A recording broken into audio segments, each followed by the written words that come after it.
আজকে আমরা সুনীল গঙ্গোপাধ্যায়ের এই জীবন কবিতার উপরে আলোচনা করব। কবিতাটা সাহিত্য সঞ্চয়ন নবম শ্রেণীর বইয়ের অন্তর্ভুক্ত। কবিতাটা নেওয়া হয়েছে কবির দেখা হলো ভালোবাসা বেদনায় এই কাব্যগ্রন্থ থেকে। এই কাব্যগ্রন্থের এই জীবন কবিতাটা। আহ কবিতাটা রচনার একটা প্রেক্ষাপট আছে, সংক্ষেপে একটুখানি আমরা বলে নিই, খুব সংক্ষেপে। সেটা হলো, এর আগের কাব্যগ্রন্থ হচ্ছে এসেছি দৈব পিকনিকে। এই কাব্যগ্রন্থটা প্রকাশিত হয় 1977 সালে। এর ঠিক 2 বছর বাদে 79 সালে প্রকাশিত হয় দেখা হলো ভালোবাসা বেদনায় এই কাব্যগ্রন্থ। এই যে আগের এসেছি দৈব পিকনিকের শেষের দিকের যে কবিতাগুলো এবং দেখা হলো ভালোবাসা বেদনায় এর প্রথম দিকের যে কবিতাগুলো, এই সময় পর্বের এই কবিতাগুলো মোটামুটি একই ভাবনা থেকে উদ্ভূত। এই সময় পর্বে কি চলছিল আমরা একটু সংক্ষেপে জেনে নিই। সেটা হলো, 1947-এ দেশ ভাগের পর সবচেয়ে বড় যে সমস্যাটা পশ্চিমবঙ্গ ফেস করে সেটা হলো উদ্বাস্তু সমস্যা। বাংলাদেশ থেকে কাতারে কাতারে মানুষ তারা পশ্চিমবঙ্গে আশ্রয় নিতে থাকেন। 1971-এ হয় বাংলাদেশ স্বাধীন এবং এই সময়টাতেও আরো বেশি সংখ্যক উদ্বাস্তু মানুষ তারা পশ্চিমবঙ্গে এসে আশ্রয় নেয়। এই যে সাধারণ মানুষগুলো, এরা বাংলাদেশ থেকে কোনোভাবে ওই তৎকালীন পূর্ব পাকিস্তান, সেখান থেকে কোনো মতে আর কি জীবনটা নিয়ে তারা এক কাপড়ে চলে আসে এবং এখানে এসে বিভিন্ন আশ্রয় শিবিরে, ত্রাণ শিবিরে তারা কোনো মতে বাস করতে থাকে, মনুষ্যতর একটা জীবন যাপন করতে থাকেন এই মানুষগুলো। এর মধ্যে আরো কিছু ঘটনা ঘটে। 1971 সালের পর পর ইমার্জেন্সি পিরিয়ড শুরু হয়, জরুরি অবস্থা। এছাড়া এই সময় নকশাল আন্দোলন দমনের নাম করে সরকার তার পুলিশ বাহিনী নিয়ে ভীষণভাবে টর্চার করতে শুরু করে মানুষদের, সেও এক ইতিহাস ছিল। সর্বোপরি 1979 সালের জানুয়ারি মাসের দিকে আমাদের পশ্চিমবঙ্গের সুন্দরবন এলাকায় মরিচঝাপি বলে একটা দ্বীপ এখানে আমরা দেখতে পাচ্ছি।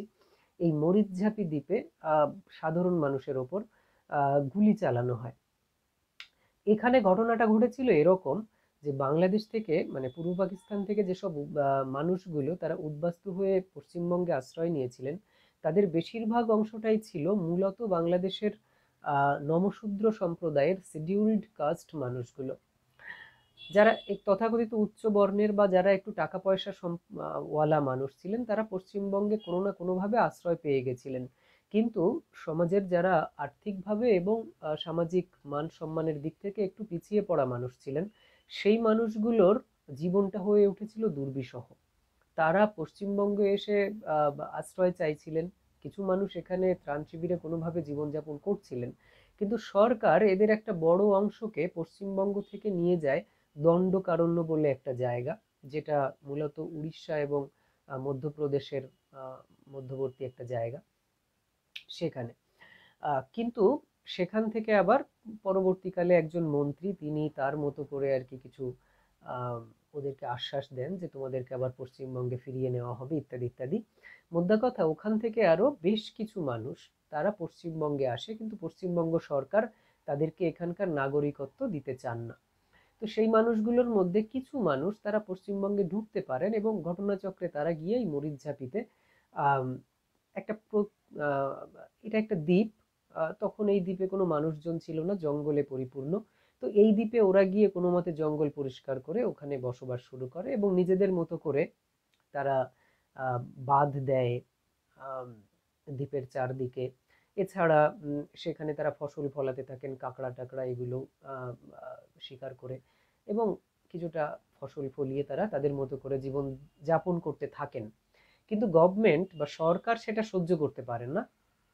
সরকার একটা নতুন আইন পাশ, আইনের সাহায্য নিয়ে সুন্দরবন, মানে বনভূমি রক্ষার একটা আইন, যেটাকে লঙ্ঘন করা হয়েছে এই যুক্তিতে ওদের ওপর অমানসিক অত্যাচার বলা যেতে পারে, পুলিশ দিয়ে গুলি করে দীর্ঘদিন তাদের অবরোধ করে রেখে ইত্যাদি ইত্যাদি ভাবে ওই মানুষগুলোকে ওখান থেকে উৎখাত করে দেওয়া হয়।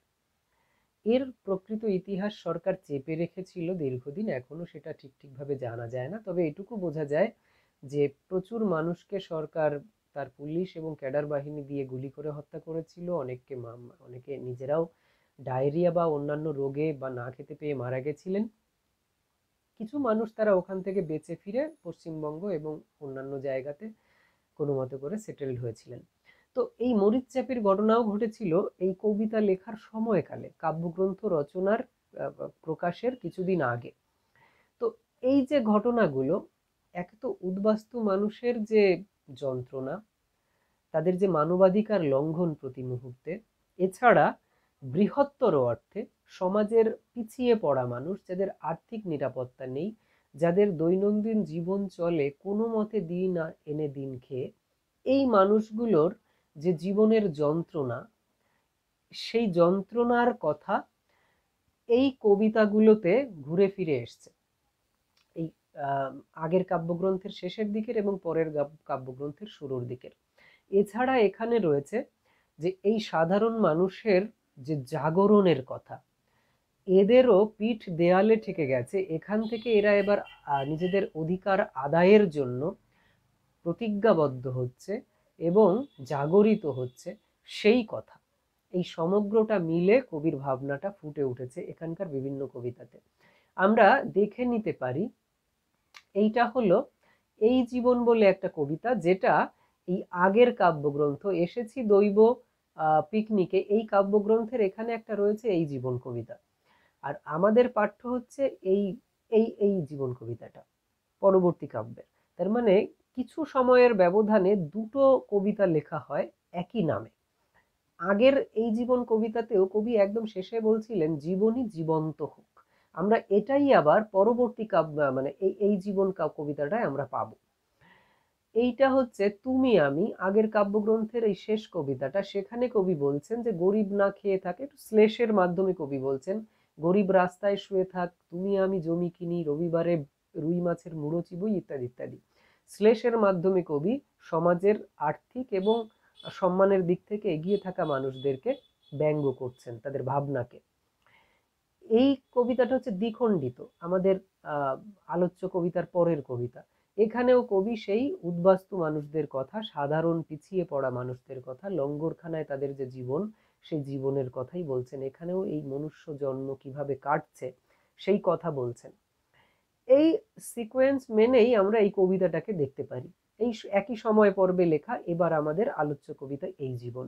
এখানে কবি সেই একইভাবে এই সাধারণ মানুষের, এই যে পিছিয়ে পড়া মানুষ বা তথাকথিত অধিকার থেকে বঞ্চিত মানুষ, এই মানুষদের জীবনের যন্ত্রণা এবং সেই যন্ত্রণা থেকে তাদের আবার প্রতিজ্ঞা নিজেদের অধিকার আদায়ের, এই পৃথিবীতে সমমর্যাদা নিয়ে বেঁচে থাকার যে দাবি, এই সমস্তটাকেই কবি এখানে রূপায়িত করেছেন।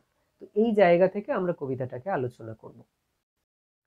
কবিতাতে কবি শুরুতেই বলছেন, বাঁচতে হবে বাঁচার মতন, বাঁচতে বাঁচতে এই জীবনটা গোটা একটা জীবন হয়ে জীবন্ত হোক। বাঁচতে হবে বাঁচার মতন, আমরা বুঝতেই পাচ্ছি এখানে বাঁচা বলতে শুধু প্রাণটাকে ধারণ করা নয়, বাঁচার মতন বাঁচতে হবে। এখান থেকে এই এই জিনিসগুলো, যে বাঁচার মতন বাঁচা বলতে কবি কি বোঝাতে চাইছেন, এই ধরনের প্রশ্ন আসে। তো বাঁচার মতন বাঁচা বলতে আর্থিকভাবে সমৃদ্ধ একটা জীবন, সামাজিকভাবে মর্যাদাপূর্ণ একটা জীবন, এবং আমাদের শুধু খিদে, পোশাক এবং আমাদের একটু শিক্ষা, শুধু এই প্রাথমিক চাহিদাটা নয়, এর পাশাপাশি কবি চাইছেন যে আমাদের মননের যে চাহিদা, আমাদের সেই চাহিদাও যেন পূর্ণ হয়।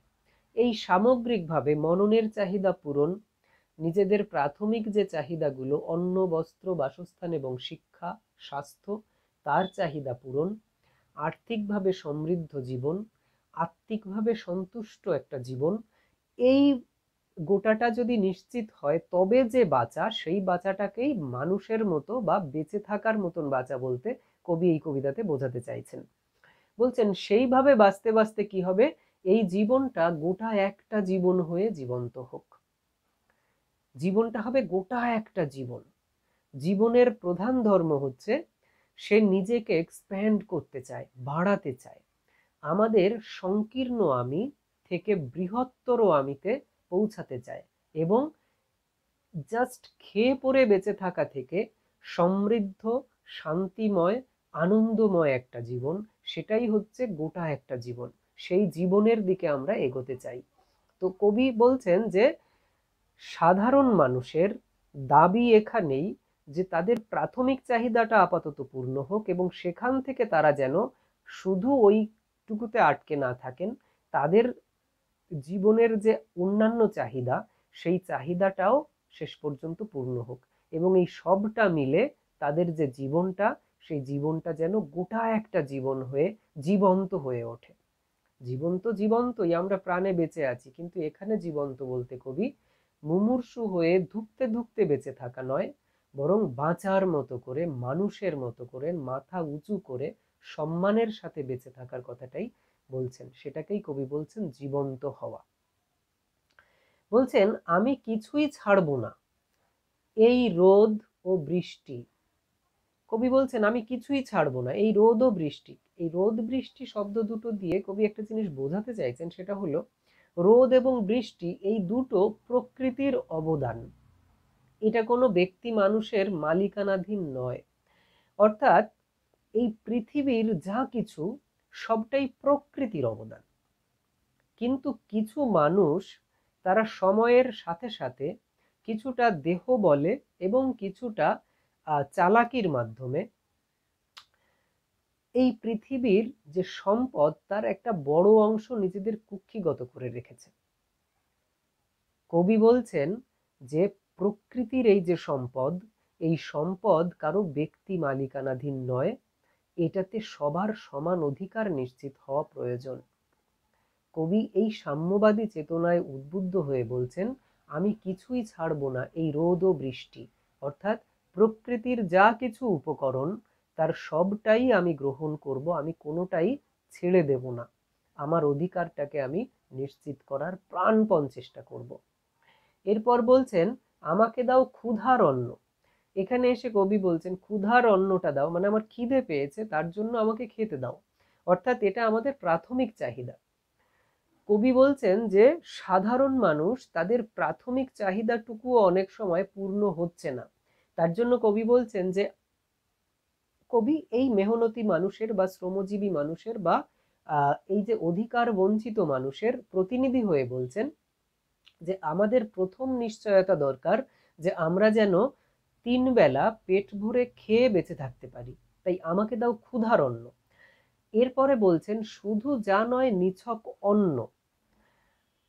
কিছু মানুষের কাছে এই অন্নটা শুধু একটা খাদ্য, যারা নিয়মিত পর্যাপ্ত খেতে পারেন তাদের কাছে একটা খাবারের তাৎপর্য বিশেষ কিছু নেই, কিন্তু যে মানুষটা না খেয়ে আছেন তার কাছে ওই অন্নটা নিছক একটা খাবার নয়, তার কাছে ওটা তার জীবন ধারণের যে সঞ্জীবনী সেটা।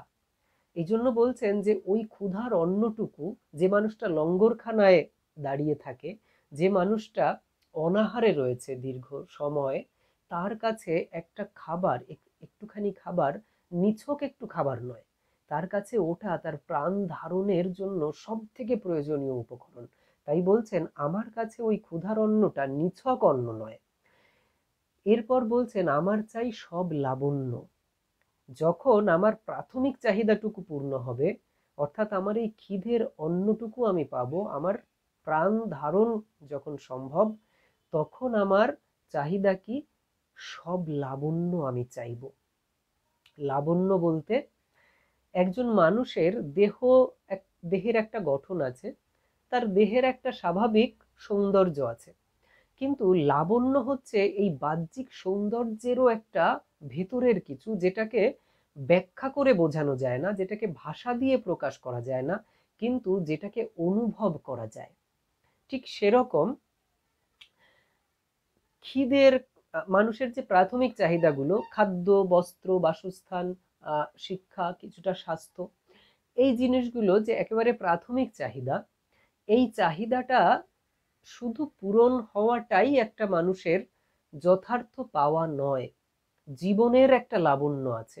সেই লাবণ্যটা কি না, এই প্রাথমিক চাহিদাগুলো মেটার পরেও এই পৃথিবীর যাবতীয় সুখ স্বাচ্ছন্দ্য, এই পৃথিবীর যাবতীয় সন্তুষ্টি, মানসিক আনন্দ, সেটুকুতেও আমাদের অধিকার নিশ্চিত হওয়া প্রয়োজন। এবং যখন সেই অধিকারগুলো আমরা পাবো, আমরা আমাদের মনন চর্চার উন্নত স্তরে উন্নীত হতে পারবো। আমরা যখন যা কিছু উপকরণ পেলে মানসিক সন্তুষ্টি ঘটতে পারে, মানসিক আনন্দ ঘটতে পারে, সেই জিনিসগুলো আমরা যখন পাবো, তখন আমাদের মানসিক যে উৎকর্ষ, সেটাকেই কবি বলছেন লাবণ্য, জীবনের লাবণ্য। এবং সেই সমৃদ্ধ, শান্তিপূর্ণ, আনন্দপূর্ণ জীবন, সেই জীবনটাই লাবণ্যময় জীবন। কবি বলছেন, আমার শুধু এই প্রাথমিক চাহিদাটুকু জাস্ট পূরণ হলেই চলবে না, আমার জীবনের এই লাবণ্যের সন্ধানটাও আমাকে পেতে হবে, এবং তার অধিকারটাও আমি ছাড়বো না, আদায় করেই তবে ছাড়বো। এরপর বলছেন যে যদি সেটা না পাই কি হবে, নইলে গোটা দুনিয়া খাবো। এখানে কবি সাবধানবাণী উচ্চারণ করছেন যে সমাজের বা দেশের বা পৃথিবীর যারা তথাকথিত এগিয়ে থাকা মানুষ আর্থিকভাবে এবং সামাজিকভাবে, সেই মানুষগুলোর দিকে কবি একটা সাবধানবাণী উচ্চারণ করছেন যে যতদিন মানুষের প্রাথমিক অধিকারটুকু নিশ্চিত না হবে, ততদিন তোমরাও খুব শান্তিতে বাস করতে পারবে না। কারণ এই মানুষগুলো যখন অনাহারে আছে, যখন এই মানুষগুলোর ব্যক্তি অধিকার লাঞ্ছিত হচ্ছে, তখন এই মানুষগুলো পাল্টা প্রতিরোধ করবেই, এবং তার ফলে এই সমাজের যে স্বাভাবিক শান্তি, সেটাও বিপর্যস্ত হতে বাধ্য। রবীন্দ্রনাথের কবিতার কথা মনে পড়ছে, সেখানে কবি বলছেন যে তুমি যাকে পিছনে ফেলে দিচ্ছ, সে তোমাকে পশ্চাতে টানবেই। কারণ তুমি একা যদি মনে করো যে আমি খুব সুন্দরভাবে আমার জীবনটা এবং আমার মতো করে যারা সমাজের উচ্চ স্তরে আছে তারা আমাদের মতো করে একটা জীবন কাটাবো, সেটা সম্ভব নয়। যতদিন না সমাজের সব মানুষকে নিয়ে আমরা এগোতে পারবো, ততদিন পর্যন্ত আমাদের যে শান্তি, আমাদের যে সমৃদ্ধি, সেটাও সুনিশ্চিত হবে না। এই কারণে কবি বলছেন যে নইলে গোটা দুনিয়া খাবো, এই গোটা দুনিয়াটাকে বুভুক্ষু মানুষ ছাড়খাড় করে দেবে। বলছেন আমাকে কেউ গ্রামে গঞ্জে ভিখারি করে পালিয়ে যাবে, গ্রামে গঞ্জে ভিখারি করে পালিয়ে যাবে সাধারণ মানুষের মনের কথা বলছেন। বলছেন আমাকে কেউ নিলাম করবে সুতাকলে কামারশালায়, অর্থাৎ গ্রামে গঞ্জে এবং সুতাকল অর্থাৎ শহর এলাকা, গ্রাম এলাকায় থাকে কৃষক, শহর এলাকায় থাকে শ্রমিক। কবি এখানে সাধারণ খেটে খাওয়া কৃষক, শ্রমিক সমস্ত মানুষের হয়ে কথা বলছেন। বলছেন যে আমরা কি চিরকাল এইভাবে পড়ে থাকবো, পিছিয়ে পড়া, এবং আমাদেরকে নিয়ে তোমরা নিলাম করবে, অর্থাৎ আমরা তোমাদের হাতের একটা পুতুল হয়ে থাকব, এটা হতে পারে না। বলছেন আমি কিছুই ছাড়বো না আর, এখন আমার অন্য খেলা। বলছে অন্য খেলা বলতে কবি কি বোঝাতে চাইছেন? বলছেন যে এই অন্য খেলাটা হচ্ছে এতদিন আমরা তোমাদের হাতের পুতুল হয়ে তোমরা যেভাবে খেলিয়েছো আমরা সেইভাবে খেলেছি, এবার আর এটা চলবে না। এবার আমরা আমাদের অধিকারটাকে আদায় করে ছাড়বো। শ্রমজীবী, কৃষিজীবী মানুষ বা খেটে খাওয়া মানুষ বা এই উদ্বাস্তু মানুষ, এই সব মানুষেরা এবার নিজেদের অধিকার সুনিশ্চিত করার জন্য পাল্টা আক্রমণের দিকে যাবে। এই খেলাটা আমাদের এবার দেখবে তোমরা। এর বলছে পদ্ম পাতায় ফড়িং যেমন আপন মনে খেলায় মাতে গোটা জীবন। বলছেন পদ্ম পাতায় ফড়িং যেমন আপন মনে খেলায় মাতে। পদ্ম পাতার উপরে ফড়িং সে খেলা করে বেড়ায়, এটা খুব পরিচিত দৃশ্য, আমাদের একটা লোকসঙ্গীতে আছে এই বিষয়ে, যে মন আমার ফড়িং হয়ে পদ্ম পাতায় বসে, ইত্যাদি ইত্যাদি। অর্থাৎ ফড়িং এর এটা একটা খেলা, সারাটা দিন ব্যাপী সে আনন্দ পায়, পদ্ম পাতার উপরে মাঝে মাঝে ফড়িংটা করে। কিন্তু এখানে কবি এই অনুষঙ্গটাকে এভাবে ব্যবহার করছেন, ওই যে জল, সেই জলের ওপরে ফড়িং কিন্তু বাঁচতে পারতো না, সে সারাক্ষণ উড়ে বেড়াতে পারতো না। কোথাও না কোথাও তাকে একটা স্থায়ী ভাবে বা কিছুক্ষণের জন্য দুদণ্ড শান্তির জন্য বা দুদণ্ড স্থায়ীভাবে বাস মানে থাকার জন্য একটা জায়গা দরকার। সেই শেল্টারটা দেয় এই পদ্ম পাতা। পাতার উপরে ফড়িং বসে এবং তারপরে সে আবার তার মতো করে খেলে। কবি বলছেন যে এই যে পৃথিবীর গোটা কর্মকাণ্ড, এটা যেন একটা সমুদ্রের জল বা একটা জলাশয়। আমি এখানে খড়কুটোর মতো ভেসে বেড়াবো না, আমি এখানে একটা পদ্ম পাতা খুঁজবো। পদ্ম পাতা মানে যে ভিতের ওপর আমি আমার পা দুটোকে রাখতে পারি। এই ভিতটা হচ্ছে আমাদের মানবাধিকার, আমাদের যা কিছু পাওয়ার অধিকার, সেই অধিকারটা আমরা আদায় করে ছাড়বো। এবং যখনই আমরা আমাদের অধিকারটাকে নিশ্চিত করতে পারবো অন্য খেলার মাধ্যমে, তখন কি হবে, সেই অধিকারের যে পাতা, ভিত, তার উপর বসে আমরা আমাদের গোটা জীবনের খেলাটা সম্পন্ন করব। এই খেলাটা এবার লাটাইটা থাকবে আমাদের হাতে, তোমাদের সমাজের উঁচু মহলের হাতে নয়। এখানে সেই কবি শ্রমিক, কৃষক, সাধারণ মানুষের হয়ে তাদের যে দৃপ্ত আত্মপ্রত্যয় এবং তাদের যে প্রতিজ্ঞা, সেই কথাটাকেই উচ্চারণ করছেন।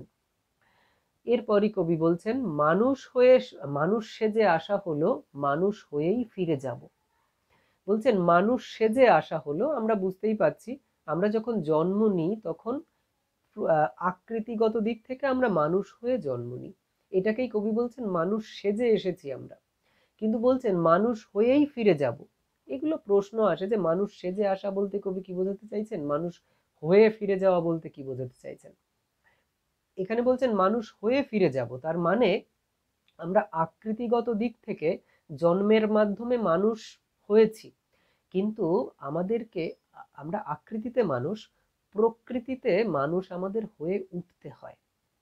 আমরা জানি যে প্রকৃতিতে যা কিছু, সবার কিছু বিপরীত শব্দ আছে। কোনো কিছুর বিপরীত শব্দ নেই। যেমন গাছ, তার বিপরীত শব্দ নেই। গরু, তার বিপরীত শব্দ নেই।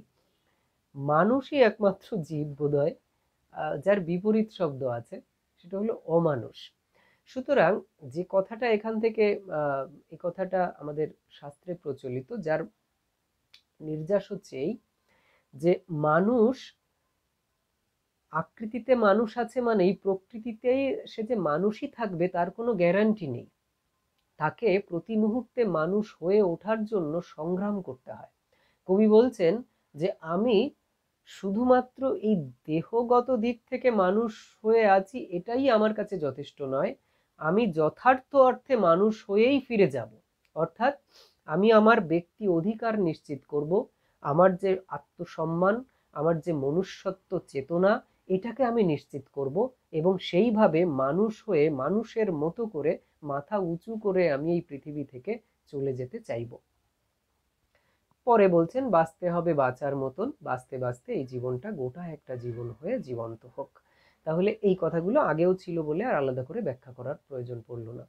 তো এখানে সামগ্রিকভাবে কবি এটাই বলতে চাইছেন যে শ্রমজীবী মানুষ, যারা পিছিয়ে পড়া মানুষ, যাদের প্রাথমিক চাহিদাটুকু নিশ্চিত হয়নি এখনো, সেই মানুষের যে যন্ত্রণা জীবনের, এবং সেই যন্ত্রণা থেকে, পিঠ দেয়ালে ঠেকে যাওয়া থেকে এবার তাদেরও প্রতিবাদের যে দৃপ্ত উচ্চারণ, সেটাই কবি তার মতো করে তাদের প্রতিনিধি স্থানীয় হয়ে আমাদের সামনে তুলে ধরেছেন।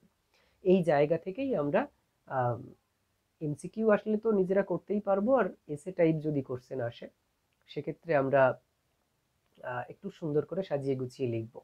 আমিও পরে একটা সময় নিশ্চয়ই এখান থেকে কয়েকটা প্রশ্নের সংক্ষিপ্ত প্রশ্নের উত্তর পিডিএফ দেওয়ার চেষ্টা করব। সবাই ভালো থাকবেন। পরের দিন অন্য কোনো কবিতা।